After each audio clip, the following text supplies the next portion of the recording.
My name is Scott Messina, and you are watching iShowcase Presents. Tonight, we are presenting Krystof, my buddy for a very long time and one of the best there is, no doubt. Whether he agrees or not, he is. And we're glad to have you. Thank you.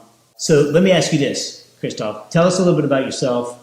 And I know you're from Poland, and I know you had quite a technical upbringing, when it comes to your skills. And tell the viewers a little bit about that. Well, I was born and raised in the most western part of Poland, about 15 minutes drive to Germany, about an hour drive to Czech Republic. So when you look at the map, it's like halfway between Prague and Berlin. Okay. So that's the region of a very high culture, lots of history, lots of tradition, lots of different music. So I grew up going to two schools at the same time. The morning school that all kids are going, learning languages, mathematics, physics, biology, chemistry, all these classes. And then in the afternoons, around 5 p.m., music school. Mm-hmm. So I basically didn't have really childhood in the normal sense of it, because I constantly had to practice, constantly had to learn for two schools at the same time. But I've chosen it, and I loved music and art so much that after graduation, I've chosen music as my major. Mm-hmm. So it was almost like the Olympics of piano. Yes, because you had to prepare for recitals, for every semester, public recitals in front of the audience, and everything, all musical material memorized and everything. So it was like regular concerts. So I was trained since kid to that. I've been playing my whole life too, and I won't even come near a piano when you're in the room. Oh, come on. No, I don't do it. I don't do it. I'm not an insecure person, except when it comes to playing piano when you're around. Anyways, let's talk about that. Great segue into this beautiful piano. I want to tell you the story. So, what was the first song I asked you to play when you got here?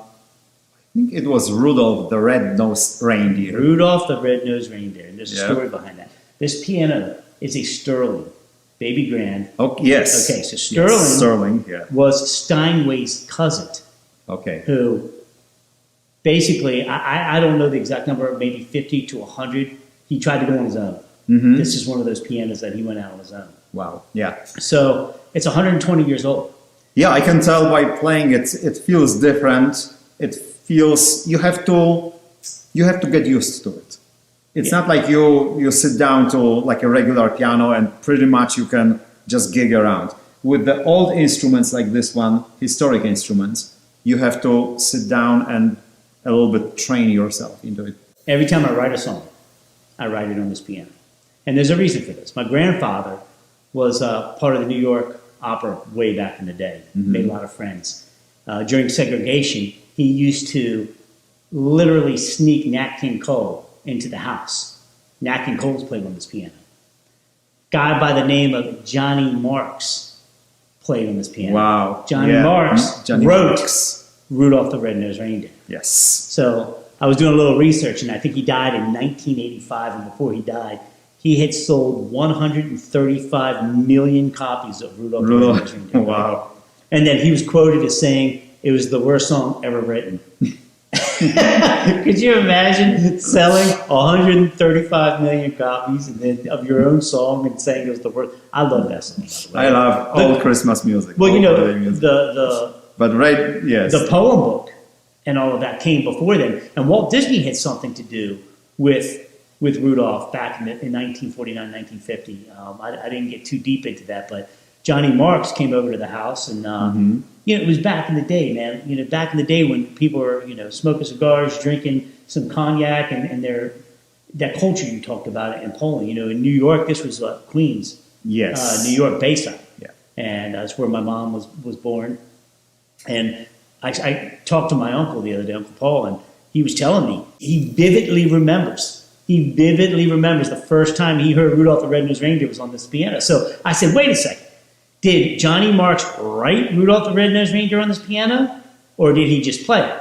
So I started doing some research, and there's no way to prove. How would you ever prove? There's no paperwork. Of course not. You know, I mean, I can look at least. But you can pretty much guess with a good probability. But my grandmother, this is how I put two and two together. My grandmother ended up, her best friend's husband was the first promoter of that song. So when they came over and he played Rudolph the Red-Nosed Reindeer, if he was already promoting the song, that means the song was already written. But he still came over and jammed it, you know? Yep. So the mojo, the energy, the synergy, that piano has so much more. I just got it tuned, again, to get it up to concert pitch. I think he did a really good job. But yes, he did a really good job. And it's not easy to tune historic instruments like that. It's they don't hold the tuning for a long time neither. And as I said, the mechanics, everything is a little bit challenging for even seasoned pianists as myself. I kind of feel intimidated a little bit by the instrument. As I said, I had to get used to play a Casio keyboard. Well, it's not the instrument; it's the player.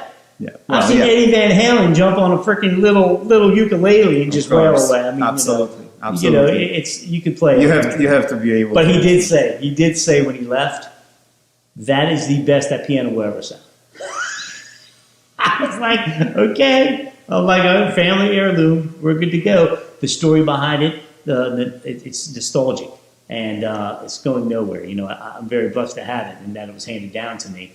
Really, really excited and glad that you came over, that you're going to jam a couple Christmas tunes for us. You know, can't wait to hear what you have. Okay, let's do.